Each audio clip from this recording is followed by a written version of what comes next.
ছাত্রছাত্রীরা, আজ আমি তোমাদের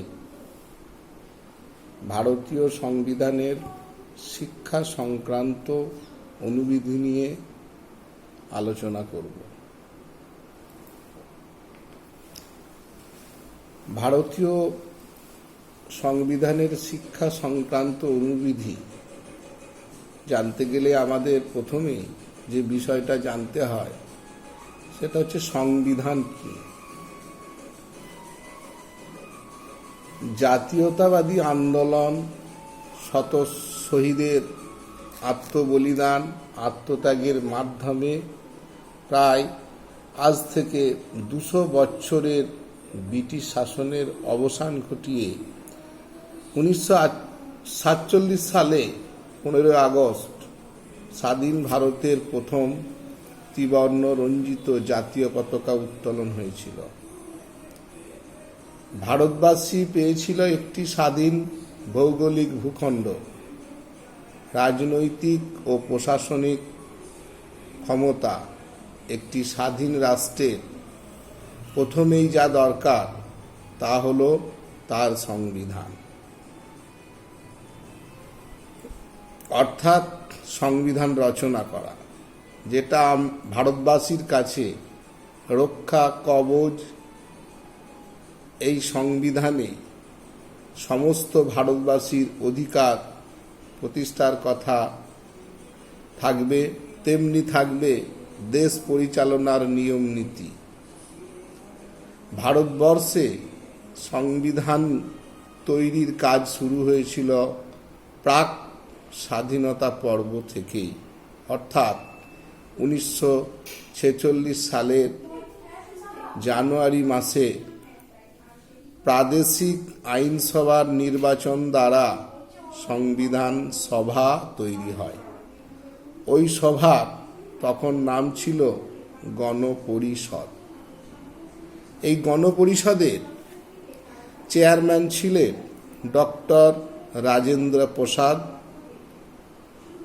ডেপুটি চেয়ারম্যান ছিলেন ডক্টর হরেন্দ্র কুমার মুখার্জি,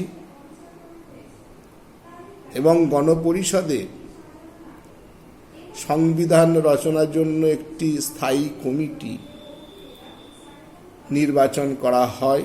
সেই স্থায়ী কমিটির সভাপতি নির্বাচিত হন ডক্টর ভীমরাও রামজি আম্বেদকর। সংবিধান কমিটির দায়িত্ব ছিল ভারতবর্ষের সংবিধান ড্রাফট বা খসড়া তৈরি করা। পণ্ডিত জওহরলাল নেহেরু ঘোষণা করেন, গণপরিষদ ভারতকে একটি সার্বভৌম গণতান্ত্রিক প্রজাতন্ত্রে পরিণত করবে, আর এই পরিণত করার জন্য দৃঢ় প্রতিজ্ঞ এবং দেশের জন্য সংবিধান তৈরি করার কাজ প্রতিজ্ঞাবদ্ধ হয়েছিলেন। গণপরিষদের সদস্যবৃন্দ অক্লান্ত পরিশ্রম করে 1947 সাল থেকে 1949 সালের 26 নভেম্বর পর্যন্ত প্রায় 2 বছর ধরে ব্রিটেন, আমেরিকা যুক্তরাষ্ট্র, কানাডা, অস্ট্রেলিয়া, আয়ারল্যান্ড প্রভৃতি দেশের সংবিধান পর্যালোচনা করে অবশেষে গণপরিষদের চেয়ারম্যান ডক্টর রাজেন্দ্র প্রসাদ এই খসড়া সংবিধানে 1949 সালের 26 নভেম্বর স্বাক্ষর করেন এবং 1950 সালের 26 জানুয়ারি সংবিধান কার্যকরী হয়।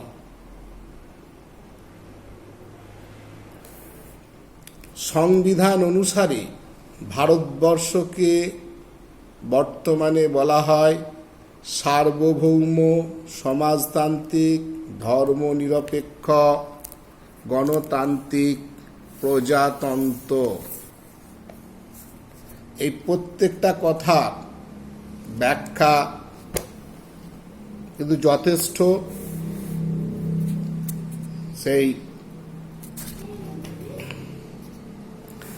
সার্বভৌম কথার অর্থ রাষ্ট্রের আইন ও আদেশ প্রতিটি নাগরিক ব্যক্তি ও প্রতিষ্ঠান মান্য করতে বাধ্য থাকবে। সমাজতন্ত্র বা সমাজতান্ত্রিক যে কথাটা আছে, সমাজতন্ত্র প্রতিষ্ঠিত হবে সংবিধান সংশোধন বা শাসনতান্ত্রিক সংস্কারের মাধ্যমে, কোনো বিপ্লব বা সংগঠিত বিদ্রোহের মধ্য দিয়ে নয়। আর ধর্মনিরপেক্ষ কথার অর্থ রাষ্ট্রের নিজস্ব কোনো ধর্ম থাকবে না এবং রাষ্ট্র বিভিন্ন ধর্মের প্রতি সমান বা নিরপেক্ষ আচরণ করবে। গণতান্ত্রিক কথাটির অর্থ সরকার গঠিত হবে ভারতীয় জনগণের দ্বারা প্রত্যক্ষভাবে নির্বাচিত জনপ্রতিনিধিদের মাধ্যমে। আর প্রজাতন্ত্র কথার অর্থ দেশের সংবিধানের প্রধান রাষ্ট্রপতি জনগণের দ্বারা পরোক্ষভাবে নির্বাচিত হবেন। ইংল্যান্ডের মতো বংশানুক্রমিক নয়। এবারে ভারতীয় সংবিধানে কতকগুলি বৈশিষ্ট্য আমাদের জানতে হবে ছাত্রছাত্রীরা। এই বৈশিষ্ট্যগুলো জানলে ভারতীয় সংবিধান সম্পর্কে আমাদের একটা কনসেপ্ট বা ধারণা তৈরি হবে, যার থেকে আমরা পরবর্তীকালে অধ্যায়ের বিষয়বস্তুগুলো সহজ এবং সরলভাবে বুঝতে পারব। ভারতের সংবিধানের অনেক বৈশিষ্ট্য আছে। সেই বৈশিষ্ট্যগুলোর মধ্যে যেগুলো গুরুত্বপূর্ণ বা যেগুলো আমাদের শিক্ষা বিজ্ঞানের সঙ্গে অঙ্গাঙ্গিভাবে জড়িত, সেই বিষয়গুলোই আলোচনা করব। প্রথমেই যে বৈশিষ্ট্যটা সেটা হচ্ছে বিশ্বের সর্বাপেক্ষা লিখিত বৃহৎ ও জটিল সংবিধান। কারণ এই সংবিধানে 12টি তফসিল বা শিডিউল, 22টি অংশ বা পার্ট এবং 450-এর বেশি ধারা বা আর্টিকেলস রয়েছে। 2. প্রস্তাবনার সংযুক্তিকরণ। প্রস্তাবনায় ভারতবর্ষকে সার্বভৌম সমাজতান্ত্রিক ধর্মনিরপেক্ষ গণতান্ত্রিক সাধারণতন্ত্র বলে বর্ণনা করা হয়েছে। ইতিপূর্বে এর ব্যাখ্যা আমি আগেই বলেছি তোমাদের। 3 নম্বর, আমাদের ভারতবর্ষের সংবিধান সুপরিবর্তনীয় ও দুষ্পরিবর্তনীয়, অর্থাৎ কিছুটা পরিবর্তন করা যাবে, কিছু পরিবর্তন করা যাবে না। নতুন রাজ্যের সৃষ্টি, কোনো রাজ্যের সীমানা পরিবর্তন, রাজ্যের নামের পরিবর্তন, বিধানসভার সৃষ্টি বা বিলোপ প্রভৃতির ক্ষেত্রে ভারতীয় সংবিধান সুপরিবর্তনীয়। রাষ্ট্রপতি নির্বাচন, কেন্দ্র ও রাজ্যের মধ্যে ক্ষমতা বন্টন, সংবিধান সংশোধন প্রভৃতি ক্ষেত্রে ভারতীয় সংবিধান হল দুষ্পরিবর্তনীয়, অর্থাৎ এগুলো পরিবর্তন করা যাবে না। নাম্বার 4, কিছু মৌলিক অধিকার আছে এখানে। আমাদের পরের বিষয়েও কিন্তু মৌলিক অধিকার আছে। মৌলিক অধিকার হচ্ছে 6টি। সেই মৌলিক অধিকারগুলো পরবর্তীকালে ডিসকাস করব। 6টি মৌলিক অধিকার। এবং রাষ্ট্র পরিচালনার ক্ষেত্রে কতগুলো মৌলিক কর্তব্য আছে। প্রধান মৌলিক কর্তব্য 11টা। সেই মৌলিক কর্তব্যগুলো ডিসকাস হবে। পরেরটা এক নাগরিকত্বের ব্যবস্থা গ্রহণ। ব্রিটেনের ন্যায় আমাদের ভারতবর্ষের এক নাগরিকত্বের নীতিটি স্বীকৃত হয়েছে। আর আমাদের সংবিধানে আধা যুক্তরাষ্ট্রের বৈশিষ্ট্য বহন করে। ভারতীয় সংবিধান একদিকে যেমন যুক্তরাষ্ট্রের কতকগুলি বৈশিষ্ট্য গৃহীত হয়েছে, অন্যদিকে তেমনি কতগুলি বৈশিষ্ট্য সংবিধানে যুক্ত করা হয়েছে। পরের বৈশিষ্ট্য, সংসদীয় শাসন ব্যবস্থার স্বীকৃতি। ভারতবর্ষে দুই প্রকার শাসকের উপস্থিতি আমরা লক্ষ্য করি। প্রকৃত শাসক হলেন প্রধানমন্ত্রী, আর নাম সর্বস্ব শাসক হলেন রাষ্ট্রপতি। জরুরি অবস্থা সংক্রান্ত ঘোষণা আরেকটি বৈশিষ্ট্য। জরুরি অবস্থা তিনটে সময় জরুরি অবস্থা ঘোষণা করা যেতে পারে। জাতীয় জরুরি অবস্থা 352 নম্বর ধারায় যুক্ত হয়েছে, আর 356 নম্বর ধারায় রাষ্ট্রপতি শাসন জারিত হয়েছে, অথবা 365 ধারা অনুসারে রাষ্ট্রপতি শাসন ঘোষণা করা যেতে পারে। 2, 3 আর্থিক জরুরি অবস্থার কথা 360 নম্বর ধারায় বলা হয়েছে। সংরক্ষণমূলক বিশেষ নীতি আরেকটি বৈশিষ্ট্য। সংরক্ষণমূলক বিশেষ করে তফসিলি জাতি, তফসিলি উপজাতি, অনগ্রহ শ্রেণী প্রভৃতি ব্যক্তিদের সংরক্ষণমূলক ব্যবস্থার কথা সংবিধানে বর্ণিত হয়েছে। পরের বৈশিষ্ট্য, প্রাপ্ত বয়স্ক ভোটাধিকার। আগে ছিল 21 বছর ন্যূনতম বয়স হলে সে ভোটাধিকার প্রয়োগ করতে হতো, বর্তমানে 18 বছর বয়স করা হয়েছে। আর একটা যে বৈশিষ্ট্য আছে, সেখানে বিরোধী দলের গুরুত্ব। সংসদীয় গণতন্ত্রে সাফল্য নির্ভর করে পার্লামেন্টের অভ্যন্তরে বিরোধী দলের যথাযথ ভূমিকার ওপর।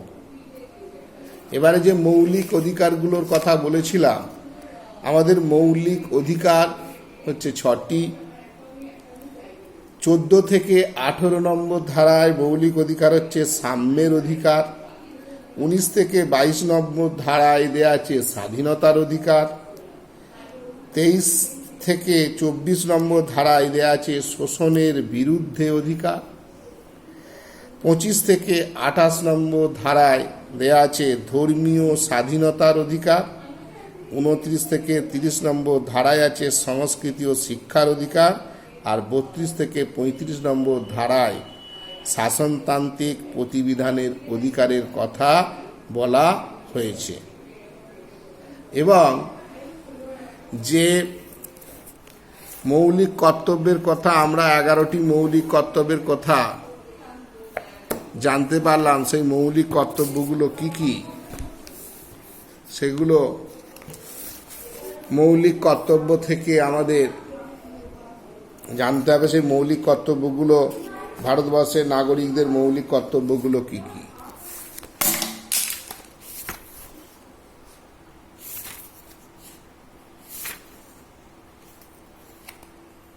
মৌলিক কর্তব্য হচ্ছে প্রধানত, আমি আগেই বলেছি 11টি, এছাড়াও বর্তমানে আরও একটা দুটো বিভিন্ন শাখার সঙ্গে যুক্ত হয়েছে। 1, সংবিধানকে মান্য করা। ভারতীয় সংবিধানের যে আদর্শ, সেই আদর্শ প্রতিষ্ঠা করা। জাতীয় পতাকা, জাতীয় সঙ্গীতকে সম্মান দেয়া, নাম্বার 1। নাম্বার 2, স্বাধীনতা সংগ্রামের আদর্শ সংরক্ষণ করা। যেসব মহান আদর্শ স্বাধীনতার জন্য উদ্বুদ্ধ করেছিল সেগুলির প্রশংসা করা এবং স্বাধীনতা সংগ্রামের ওই আদর্শগুলি মান্য করা, সংরক্ষণ করা। ঐক্য ও সংহতি রক্ষা করা। ভারতের সার্বভৌমত্ব, ঐক্য ও সংহতি তুলে ধরা। 4 নম্বর, জাতীয় কর্মসূচিতে যোগদান। প্রয়োজনে দেশের প্রতিরক্ষায় ও জাতীয় সেবায় সক্রিয় অংশগ্রহণ করা। 5 নম্বর, বৈষম্য দূর করা। ভাষা, ধর্ম, শ্রেণীগত বৈষম্য দূরে সরিয়ে রেখে মানুষের মধ্যে ভ্রাতৃত্ববোধ ও সংহতি সুদূর করা। নারীর মর্যাদা রক্ষা করা। 6, সংস্কৃতির ঐতিহ্য রক্ষা করা। 7 প্রকৃতিকে রক্ষা করা, প্রাকৃতিক পরিবেশ যেমন নদী, বন্যা, বন্যপ্রাণী প্রভৃতি সংরক্ষণ করা এবং তার কিভাবে উন্নয়ন করা যায় তার ব্যবস্থা করা। 8 মানবতাবাদী দৃষ্টিভঙ্গি গড়ে তোলা। 9 রাষ্ট্রীয় সম্পত্তি সংরক্ষণ করা, রাষ্ট্রীয় সম্পত্তি সংরক্ষণ ও হিংসামূলক কাজ থেকে বিরত থাকা, অর্থাৎ জাতীয় যে সম্পত্তি অ্যাসেট, কয়লা খনি, লোহা খনি, রেল, এই সমস্ত নষ্ট না করা। ব্যক্তিগত ও গোষ্ঠীগত উৎকর্ষতা বৃদ্ধি করা, দেশ জাতির বিকাশের জন্য নিজেদের সার্বিক উন্নতির দিকে নজর দেয়া। আর শিশুদের শিক্ষার ব্যবস্থা করা, 6 থেকে 14 বছর বয়স পর্যন্ত প্রতিটি শিশুকে যাতে অবৈতনিকভাবে বাধ্যতামূলক শিক্ষা দেয়া যায় তার ব্যবস্থা করা। নমস্কার। হ্যালো। আচ্ছা, এর আগে আমরা যেখানে শেষ করেছিলাম সেটা হচ্ছে ভারতীয় সংবিধানের মৌলিক যে 11টি কর্তব্য, সেখানে শেষ করেছিলাম। এরপরে যেটা আমরা শুরু করব, ভারতীয় সংবিধানে নারীদের অধিকার ও শিক্ষার কথা। ভারতীয় সংবিধানে নারী শিক্ষার অধিকার ও শিক্ষা যে কোনো রাষ্ট্রের উন্নতির ক্ষেত্রে নারীর এক বিশেষ অবদান আছে। নারীরাই শিশুদের এমনভাবে গড়ে তুলতে পারে যারা ভবিষ্যতে দেশকে অগ্রগতি ও সমৃদ্ধির পথে নিয়ে যেতে সাহায্য করে। শিক্ষিত মহিলারা নিজেদের পরিবার ও সমাজ, কৃষ্টি ও সাংস্কৃতিক দিক দিয়ে উন্নত করে তুলতে পারে। প্রত্যেক ধর্মে নারীকে সম্মান জানানো, সঠিক শিক্ষা ব্যবস্থা করে দেয়া তাদের জন্য এবং সমাজে তাদের স্থান পুরুষদের সমান বলে বিবেচনা করা। তাই নারীর সার্বিক উন্নতির জন্য নারী শিক্ষার অগ্রগতি একান্তই প্রয়োজন। ভারতীয় সংবিধানের 3য় অংশের 14, 15, 16 ও 39 নম্বর ধারায় নারী শিক্ষার সমানাধিকারের কথা বলা হয়েছে। 14 নম্বর ধারায় বলা হয়েছে আইনের দ্বারা সমভাবে নারী পুরুষের সংরক্ষণের অধিকার থাকবে।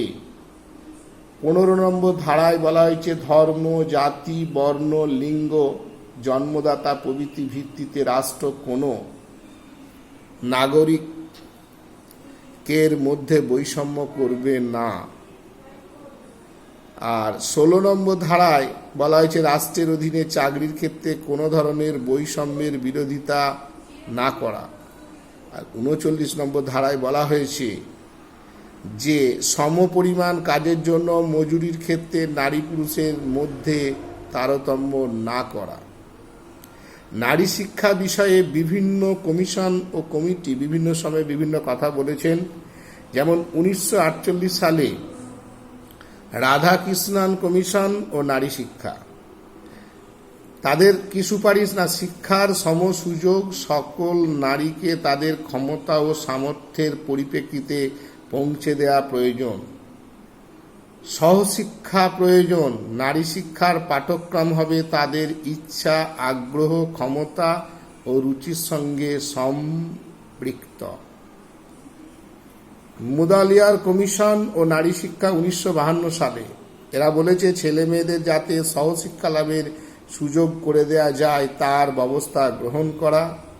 সরকারি উদ্যোগে বালিকা বিদ্যালয় স্থাপন করা। সহশিক্ষা প্রতিষ্ঠান এবং বালিকা বিদ্যালয়ে গার্হস্থ্য বিজ্ঞান পাঠের ব্যবস্থা করা। পাঠ্যসূচিতে মেয়েদের জন্য সঙ্গীত, নৃত্য প্রভৃতির অনুমোদন করা। আর 1958 সালে নারী শিক্ষা জাতীয় কমিটি সুপারিশ করেছেন। স্ত্রী শিক্ষা সম্প্রসারণের জন্য জাতীয় পরিষদ শ্রীমতী দুর্গাবাই দেশমুখের নেতৃত্বে জাতীয় নারী শিক্ষা পরিষদ স্থাপন করা হয়েছে এবং স্ত্রী শিক্ষায় প্রসঙ্গে জাতীয় প্রতিষ্ঠান প্রতিষ্ঠিত হয়েছে। নাম্বার 4, 1961 সালে শ্রীমতী হংস মেহতা কমিটি স্থাপন করা হয়েছে। 1961 খ্রিস্টাব্দে নারী শিক্ষার জাতীয় পরিষদের নেতৃত্বে দেন শ্রীমতী হংস মেহতা। তিনি মেয়েদের পৃথক পাঠ্যক্রমের সমস্যা সমাধানের জন্য একটি কমিটি গঠন করেন। নাম্বার 4, ভক্ত বৎসল কমিটি। তৎকালীন মাদ্রাজের মুখ্যমন্ত্রী শ্রী ভক্ত বৎসল এর নেতৃত্বে একটি সাব কমিটি তৈরি হয়। সেই সাব কমিটি গ্রাম অঞ্চলে ঘুরে ঘুরে সাধারণ পরিবারের নারীরা যাতে লেখাপড়া শিখতে পারে তার সুপারিশ করেছিলেন। নেক্সট দেখো, যেটা আমাদের আলোচনার বিষয়, ভারতীয় সংবিধানে তফসিলি জাতি, উপজাতি ও সংখ্যালঘুদের সমানাধিকার। ভারতীয় সংবিধানে তফসিলি জাতি উপজাতির কি বলা হয়েছে না, সংবিধানের 14 নম্বর ধারা বলা হয়েছে আইনের দৃষ্টিতে সকল নাগরিক যেন সমান হয়, জাতি, বর্ণ, লিঙ্গ, ধর্ম, বাসস্থানের ভিত্তিতে সমান অধিকার থাকবে। এটা 15 নম্বর ধারার কথা বলা হয়েছে। 16 নম্বর ধারায় সরকারি চাকরির ক্ষেত্রে সমান সুযোগ থাকবে। 17 নম্বর ধারায় বলা হয়েছে অস্পৃশ্যতা বিলোপ করতে হবে। 18 নম্বর ধারায় উপাধি বা খেতাব বিলোপ করতে হবে। 23 নম্বর ধারায় বলা হয়েছে শোষণের বিরুদ্ধে অধিকার। আর 24 নম্বর ধারায় বলা হয়েছে শিশু শ্রমিক নিয়োগ নিষেধ করতে হবে। 30 নম্বর ধারায় সংখ্যালঘুদের কথা বলা হয়েছে। 38 নম্বর ধারায় সমাজ ও নির্মাণ রক্ষা করা, কর্ম, শিক্ষা, অনুদানের ব্যবস্থা করা। আর 45 নম্বর ধারায় বলা হয়েছে অবৈতনিক বাধ্যতামূলক প্রাথমিক শিক্ষা ব্যবস্থা করা এবং পশ্চাৎপদ শ্রেণী যারা পিছিয়ে পড়েছে তাদের জন্য সংরক্ষণের ব্যবস্থা করা, তাদের জন্য আঞ্চলিক ভাষা ব্যবহার করা এবং যাতে তারা অগ্রসর হয় তাদের জন্য বিভিন্ন ভাতা চালু করা।